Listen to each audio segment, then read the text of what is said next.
नमस्कार। जब भी आप किसी आयुर्वेदिक डॉक्टर के पास जाते हो अपने लिए, अपने किसी रिलेटिव के लिए, तो वो चेकअप करके आपको बताते हैं कि आपको वातिक बीमारी है, पैथिक बीमारी है या कफज बीमारी है। और जनरली भी आप सभी लोग पढ़ते ही होंगे कि हमारे शरीर में वात पित्त कफ होते हैं। तो आज मैं आपको क्लियर करती हूँ कि हमारे शरीर में वात पित्त कफ का क्या फंडा होता है, क्या इनका रोल है। तो देखिए, जब भी आयुर्वेद की बात आती है तो आयुर्वेद में स्टार्टिंग में ही हमें बता दिया जाता है कि शरीर के निर्माण में सबसे ज़रूरी चीज़ें कौन कौन सी हैं। तो उनमें 3 चीज़ों का नाम आता है जो शरीर के निर्माण में सबसे ज़्यादा ज़रूरी है। वो होता है दोष, धातु और मल। यानी दोष, धातु, मल मूलम ही शरीरम। आपका ये जो बॉडी है, जो शरीर है, जितने भी ऑर्गन्स है, जितने भी इसमें एलिमेंट है, कुछ भी है, वो सारे इन 3 चीज़ों में काउंट किए जाते हैं। यानी दोष, धातु और मल, ये शरीर का मूल है। शरीर का जो निर्माण होता है वो इन 3 चीज़ों से ही होता है। तो दोषों में हम बात करते हैं वात, पित्त और कफ की। धातुओं में हम बात करते हैं, हालांकि ये शारीरिक दोष होते हैं जो वात, पित्त, कफ है। आज मैं सिर्फ इन्हीं के बारे में बताऊंगी। इनको हम शारीरिक दोष कहते हैं। 3 हमारे मानसिक दोष भी काउंट किए जाते हैं, सत्वरजतम। तो दोषों में दोनों ही काउंट हो जाते हैं, ये शारीरिक दोष और वो मानसिक दोष। उसके बाद बात आती है धातुओं की। रस, रक्त, मांस, मेद, अस्थि, मज्जा, शुक्र, ये 7 धातुएं होती हैं। और मल होते हैं हमारे, जो मल, मूत्र, स्वेद होता है, पसीना होता है, ये हमारे सारे मलों में काउंट किए जाते हैं। तो पूरी बॉडी में जितने भी ऑर्गन है, जितने भी एलिमेंट है, वो सारे इन्हीं 3 चीज़ों में इंक्लूड हो जाते हैं और इनसे ही हमारा शरीर बना हुआ है। अब दोष, धातु और मलों में से सबसे ज़्यादा जो मेन है, सबसे ज़्यादा प्रधान है, वो दोषों को माना गया है। दोषों को शरीर की उत्पत्ति के लिए, उसकी स्थिति के लिए और उसके विनाश के लिए जो मेन कारण होता है, वो दोषों को ही काउंट किया गया है। अब जो वात, पित्त, कफ हैं, अगर ये आपकी बॉडी में बैलेंस रहते हैं तो आप बिल्कुल हेल्दी रहोगे।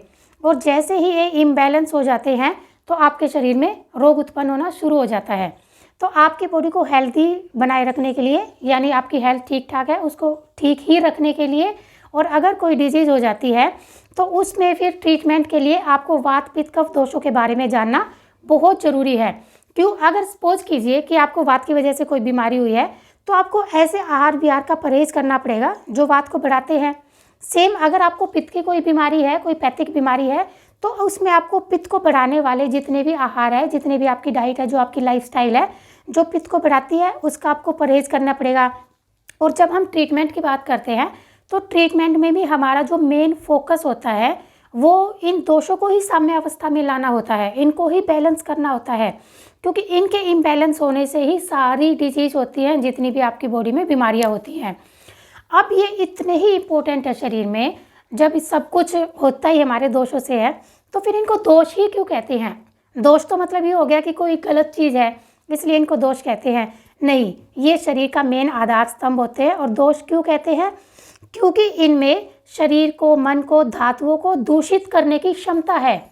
दुष्यंती मनः शरीरम च इति दोषाः, मतलब इनमें कैपेसिटी है, ये दूसरों को दूषित कर सकते हैं। अब दोषों का इम्बैलेंस हुआ, कोई भी दोष है वो दूषित हो गया, चाहे वात है, चाहे पित्त है, चाहे कफ है, फिर वो दूषित हुआ दोष वो धातुओं को दूषित करता है। और धातुओं के दूषित करते ही हमारे शरीर में वही डिजीज़ उत्पन्न हो जाती है जिस भी धातु को उसने दूषित किया है। वो एक पूरी इसकी फिजियोलॉजी होती है।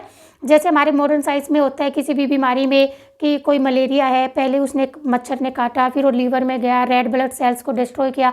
ऐसी ही फिजियोलॉजी सेम आयुर्वेद में भी होती है कि पहले आपका ये दोष दूषित हुआ, इसने फला फला धातु को दूषित कर दिया और वह उस स्रोतस में चला गया, उस सिस्टम में चला गया, किसी भी ऑर्गन सिस्टम में, और उसी ऑर्गन सिस्टम की उसने वो डिजीज़ कर दी। तो इसकी अलग फिजियोलॉजी होती है। तो उस फिजियोलॉजी में जब भी हम ट्रीटमेंट की बात करते हैं तो पहले हमें दोषों को बैलेंस करना होता है। इसलिए हम वात, पित्त, कफ को दोष कहते हैं, क्योंकि इनमें मन को और शरीर को दूषित करने की क्षमता होती है। तो और हाँ, जो ये वात, पित्त, कफ होते हैं, इसलिए पता चल गया आपको कि इनको दोष क्यों कहते हैं। और वात, पित्त, कफ से ही आपके शरीर की प्रकृति बनती है। कई लोग वातिक प्रकृति के होते हैं, कई पैथिक प्रकृति के होते हैं और कई कफज प्रकृति के भी होते हैं। तो जब आपको अपनी प्रकृति पता चल जाएगी, फिर आप उसी के अकॉर्डिंग अपना आहार विहार करेंगे। देखिए, हर एक प्रकृति का आहार विहार अलग होता है। तो अगर आप अपनी प्रकृति के अकॉर्डिंग अपनी डाइट रखते हैं, अपना लाइफस्टाइल रखते हैं, तो आपको कभी भी कोई डिजीज़ नहीं होगी।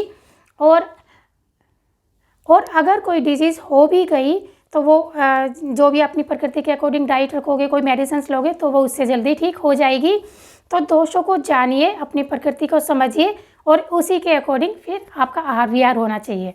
Thank you.